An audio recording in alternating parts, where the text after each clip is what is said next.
portion, Moshe begins by sharing with the Jewish people an eternal and universal message from God. In the very first sentence, it says, Re'eh anochi nosein lifnechem hayom bracha uklala. See, today I've given you both blessings and curses.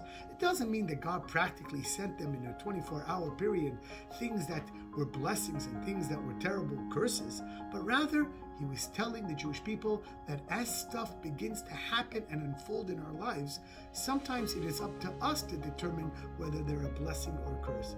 It's up to us to be able to interpret and see them either as something terrible unfolding or as something that possibly could be a blessing. The world in general tells us that there are certain patterns, there are certain behaviors that can help in us being able to train our brain how to see things and how to observe things in a way that they are positive.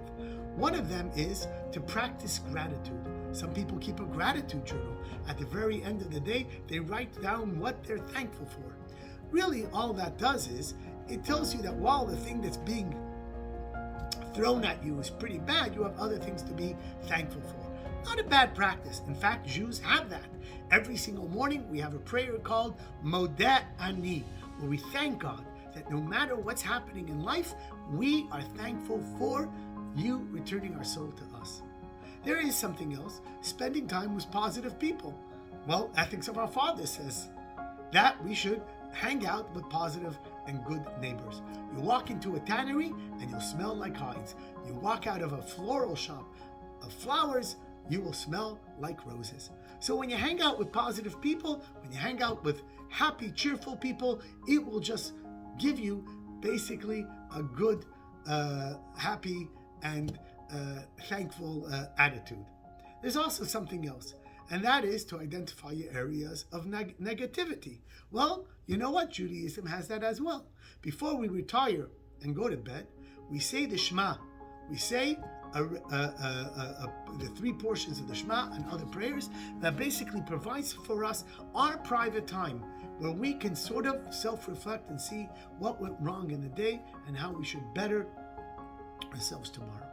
But besides all those things that we can practice and train ourselves in to make our general attitude one of gratitude, there is something else to think about. And that is that really, when you think about the morning really, what is the morning? The rising of the sun. Can sunshine be a friend? Can it be a foe? Is it a curse or a blessing? Is it dawn or dusk? In other words, if the sun rises and you're still tired, it's like, oy vey, I don't want to get up. Ugh, it's the worst thing in the world. But if you're a little well rested and the sun is rising, you say, wow, what a beautiful sunrise. Ugh, it's going to be a grateful day. Two people seeing the sun rise, yet having two complete different attitudes. It was an American writer who said that change can, like sunshine, can be a friend or foe, as I mentioned, or a dawn or a dusk. Sometimes really, the things that are being thrown at us can truly be either a blessing or curse.